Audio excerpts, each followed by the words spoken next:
So thanks for being here. So today it's a lightning talk on how to create value proposition that win deals. And I know you know me, but there's a very quick bio for those that will listen to the recording. My background is electronics and communications engineering. You have a little, just for fun, Motorola phone in there because I was the generation that built the mobile network before 5G, right? And I've been in telco, networking, IT, and services sales across Asia Pacific, Australia, and New Zealand for the last 27 years before I've transpired to my own business. I used to be the country manager for Ruckus Wireless and also worked at Globe Telecom, Alcatel-Lucent, which is now Nokia, and the last one was Vodafone. Right now, I work with several companies as their fractional leader. So in a fractional capacity, I work as their VP for sales. But really, my true passion lies in teaching.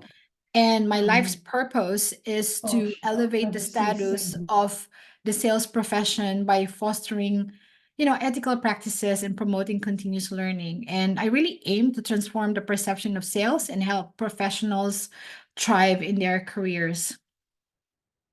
So let's set expectations for this 30 minutes, right? This is an overview talk on how to craft value propositions for B2B enterprise sales.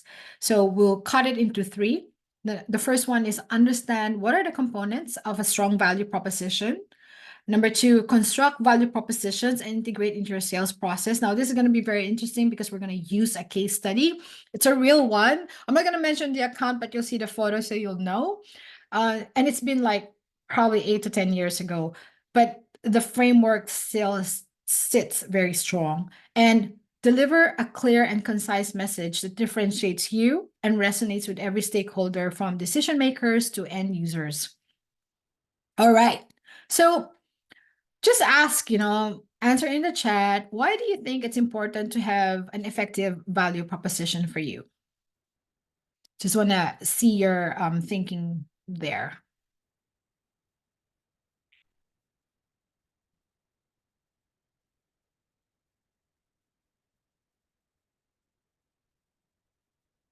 I don't know if you have made a comment. Do you see anything? Okay, cool. To communicate your offer. Yep, exactly. That's good. So the problem we have in after the proposal presentation is that we get ghosted, right? Like, I mean, we learn every day and this still happens. But at least if we know these frameworks, 95% of the time, you'll enable your client to make a decision. So the real thing is having a proposal and having a value prop is to enable our clients to make a decision, right? To win the deal. Yes, you're correct. We communicate, but really it's to win that deal or have our client take a decision. So your sales proposals is to enable a decision, and a very key factor for that is to have a very strong value proposition. Agree? So that we don't get ghosted, right? So value proposition is only one part of keys to winning a proposal. And I'll just want to run you through what are those 5 keys. Well, the first one is an effective value proposition that enables our client to make a decision, right? We give them a proposal, they make a decision. So we also have to present to the right people and in person. Never, ever, ever email a proposal, ever. I mean, you've worked hard to have a value proposition. What is 30 minutes to an hour? The biggest sign that your client is not into you is that they don't want to see you in person. Make it Teams or Zoom, just do it in person. Present at the right time. If it's too fast, too early, you don't have the right information, not a good time. Be clear, not clever. Our clients doesn't read like 50 pages of documents, right? You just have, especially for CEOs, bullet points, one pager. and no surprises, nemawashi. So it's a Japanese term for laying the foundation for a proposal or project by talking to the people concerned, and gathering support and feedback. For B2B sales, especially for complex deals, you don't have one key decision maker, right? You have stakeholders. You have a user, someone who will integrate your network or whatever solution you have. Or if you're real estate, if you're working on large corporate clients, there's not one decision maker, right? So that's the key. And we're going to the value proposition. We're going to deep dive. So I kind of look it up and I ask not Chat GPT, but I think it was Gemini, what is a value proposition, right? So he said it's a statement or it that describes the unique benefits and value that a product, service, or solution offers to its customers. It sets them apart. But for me, in my own experience, strong value propositions are linked to your client's business goals and objectives. And it's not about us. It's not about our solution. Our solution do not have any inherent value. It doesn't matter if it doesn't align to our client's problems or results. And they have to be monetized, right? So when you say monetize, you need to define it. So for example, X, X is for a number, 4 million to cut costs, and not by discounting your solution, but by cutting their costs because you provided them a more effective solution, right? If they reduce risk, faster time to market. The case study I'm going to present today is about faster time to market, which took me a while to understand that that was the value prop that we were supposed to pitch and not other stuff. And so these are some of the examples that you can align to your client's business goals and objectives. And making sure that it's number driven, monetize it, and just really make sense for them to build a business case. So, how do you get these business goals and objectives, right? Last week, I did a webinar. I think Marcus, you were there, and this is a huge slide. So, if you're keen to understand how to get the problems and the results, the evidence, and most importantly, the business impact to your client through understanding the context and the constraints, we will share you the replay of the webinar in the chat if you're keen to understand that one, because it's another exercise. Now, once you know your client's business goals and objectives, then you need to look at your client's unique solution. Remember, our solution doesn't have any inherent value. It doesn't matter if it doesn't address our clients, right? So first, what are the problems or the results that they really want, right? And second, what are the evidence that those problems and the results that they want to improve on, is there an evidence to that? And this is really key because a lot of our clients subconsciously, they think that this is the problem, but then when you get into that ladder of asking questions, there's a different evidence of what the problem is. And so that's very, very key, right? So, and what is the impact? I'll give you an example. Like a client will tell you, we have a problem in our CRM, but down the road, after 6 months, there was no technical problem in the CRM. The salespeople were not using it. And by the time you submitted a proposal, guess what? They didn't make a decision. They didn't move forward, right? So it's very important that we have the problems and the results, the evidence, and the impact. Okay, so now you're ready to build your value prop, right? So what are the components of a value prop? Your client's unique situation. You already know what it is. What are their key decision criteria? And your solution aligned to these components, which is the unique situation of your client and your key decision criteria. Now, we have a framework here that you can fill up, and we will work on this on a case study. So bear with me, right? So we got to answer the business goals. And this is a framework that you use internally because you're going to strategize, you're going to put a lot of bullet points, and then you're going to take this framework, and every time you submit an offer or a proposal or have a conversation or a strategy conversation with your client, you've already written down your value proposition framework. What are their key decision criteria?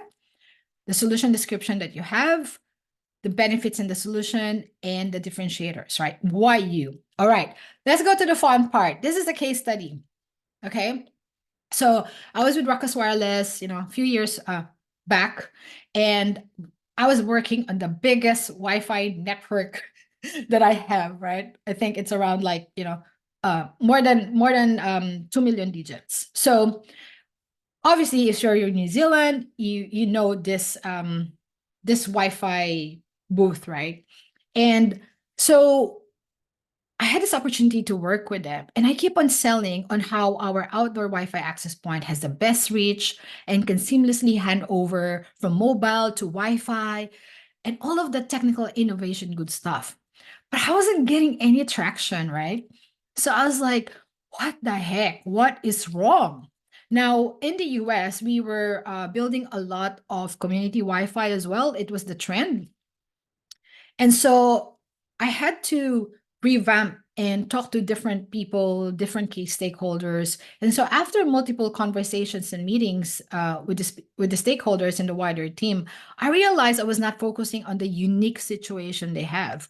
So I discovered that the problem was they would be late upgrading their network from 3G to 4G. And if you're with a telco in a competitive mobile landscape, they fear that subscribers will cancel and the company will lose that market share. And as a public company, they're not only going to lose their revenue, but also their market valuation. So the client wants to neutralize the impact of being late in the 4G upgrade. So we returned to our whiteboard, spoke to our US counterparts, and we packaged our proposal as a community Wi Fi where every subscriber gets 1 gigabit of data for free. So long story short, we won this multi-million dollar deal and installed thousands of Wi-Fi. And guess what? Our client not only retained their existing subscribers, they gained new clients and increased their brand loyalty. So how's that for the books, right? So let's get down to work. And how did we build this value proposition template? All right. So this is quite long because for every business goal, you need to talk to different stakeholder, right? If they're an engineer, we want outdoor durability. So I actually took off the highlights in some of this business goals because I wanted to highlight what was key for the C levels, right? So what's a seamless handover, outdoor durability, user-friendly interface, and address churn risk. So the key for the CEOs or the C levels was it has to happen in 3 months. So that was key to them because they're going to be late in their 4G network upgrade. But if you're talking to a marketing person, we want a user friendly interface. If you're talking to the IT people, we want billing integration, right? So those are different business goals that you have to position to every client. In short, there's no one single value proposition. It depends on who you're speaking with. The next one is what's a key decision criteria? Again, every stakeholder has different key points that they want to hear. But for the decision maker itself, the key people, we knew it was 3 months. You got to do it in 3 months, right? It doesn't matter if you have the best Wi Fi, you got to do this in 3 months. And we were positioned to do that. So, solution description. So, our solution meets exactly your needs. Ruggedized Wi Fi access points, just bullet points, leverage cloud base. These are all quite technical. But again, you know, within 3 months, you got to do it in 3 months. So, why do I keep on emphasizing on that? The key here is to really speak our client's language. If it doesn't matter to them, it will fall on deaf ears, right? So, the second to the last is what are your differentiators? I just want to ask a question. What do you think? Is this a good differentiator or it can be improved? What do you think? Just because I deliberately wrote place this first, but then I think it can be better. Just place in the chat if you have some thoughts on it.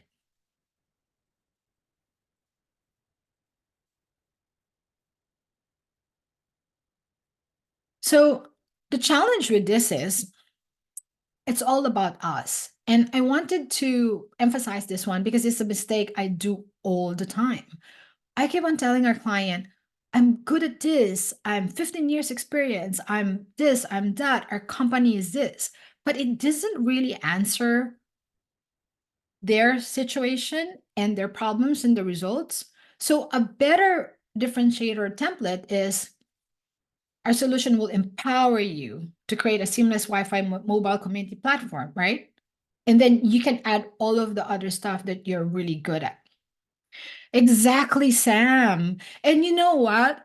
This is my mistake still, sometimes I forget. So I always have to go back to my value proposition template. So I'll send you this template. It's really effective. It just brings us grounded back to earth because we always talk about how good we are, but it doesn't matter to our client, right? Customers' need is important. So I want to wrap it there, but to just leave it. So, three critical skills when we create our value proposition. So, the first one is we need to articulate and co buy in the decision process.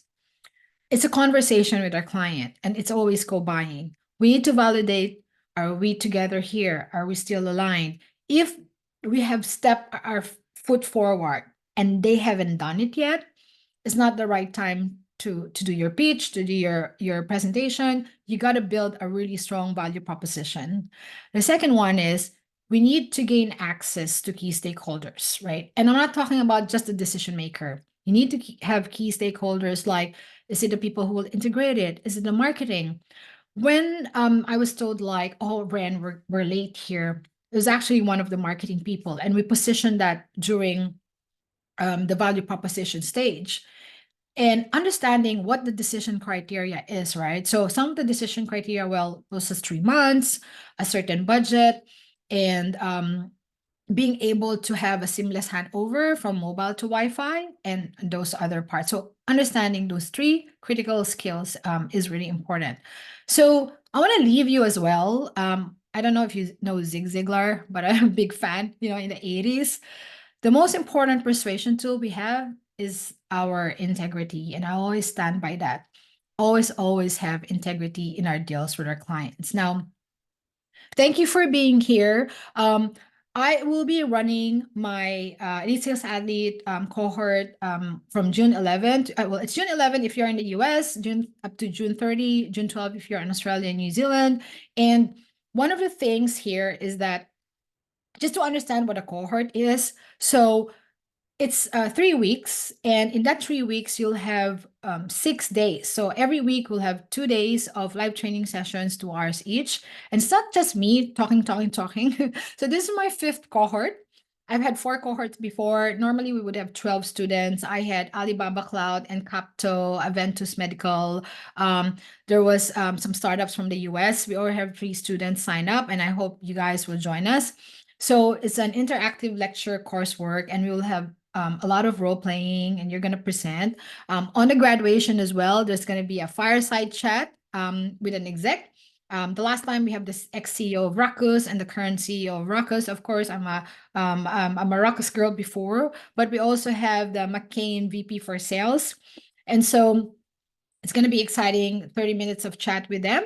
And then I've added a coaching. So when my students finished the cohort, they were always asking me for questions. So I've decided that aside from because you'll have a personalized B2B sales maturity assessment, it's 15 questions, and you will see the gap and the development that you need in your sales process and strategy and the behaviors that you need to do as you navigate that sales process and close the deal.